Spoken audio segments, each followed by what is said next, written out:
તો મિત્રો અમે આવી ગયા છે આખરે ટપકેશ્વર મહાદેવના મંદિર. ચાલો હું તમને દેખાડું. આ અમારું ગ્રુપ છે. અમે લગભગ વર્ષે અથવા તો 2 વર્ષે જ્યારે મહાદેવની ઈચ્છા અમારે બોલાવે ત્યાં અમે આવીએ છીએ.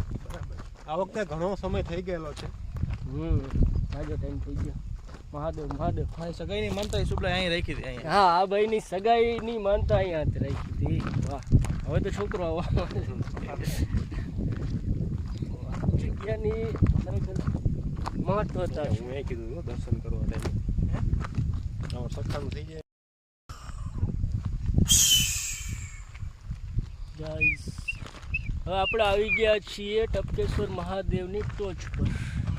આ આખી જગ્યા છે અને તમે જોઈ શકો છો ક્યાંનું ક્યાં સુધી બધું દેખાય છે. કદાચ તમે દરિયો નહીં જોઈ શકતા હોય પણ અમે પણ નથી. દરિયો તમને ન જોઈ શકતો હોય એવું બને. આપણે દરિયાને જોઈ શકીએ, દરિયો આપણને જોવો જોઈએ બાકી ઊંડો હોય. મેહુલભાઈ કેવું લાગે છે? ઓલા મકાન છે ને ખૂબ સરસ મકાન છે ને આખી રાતનું ટ્રાવેલ કરીને એવું લાગે કે હવે તરવાની જરૂર છે કે આપણા આખી રાતની મહેનત ઉડવાની જોઈએ. પવન એવો છે.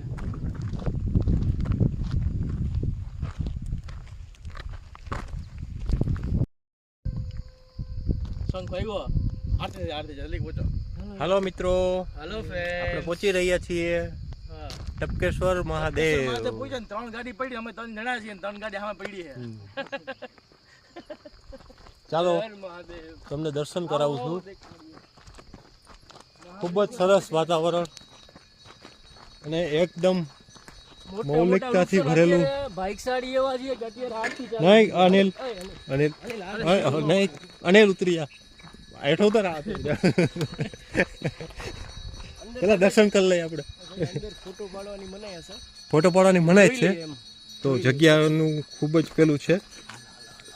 જો જગ્યા પાંડવોના સમયનો આ જગ્યા પાંડવોના સમયની છે.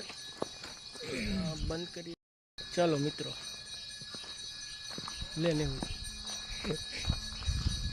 અનિલ એ ઝાડ પર સિક્કા લગાવ્યો છે. અનિલ અનિલ અનિલ અનિલ સુબલા સુબલા સુબલા બોલશે. ગુડ મોર્નિંગ ફ્રેન્ડ્સ, આપણે પહોંચી ગયા છીએ ટપકેશ્વર મહાદેવ.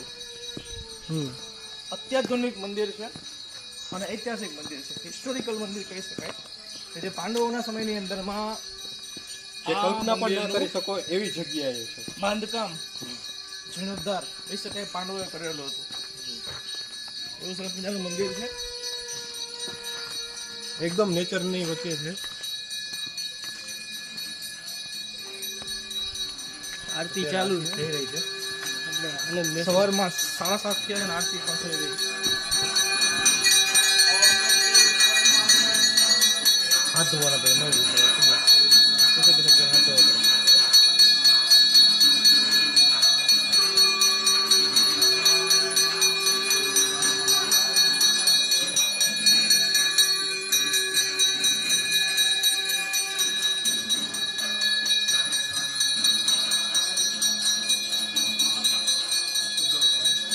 સામે દેખાય પાંડવોની ગુફા છે.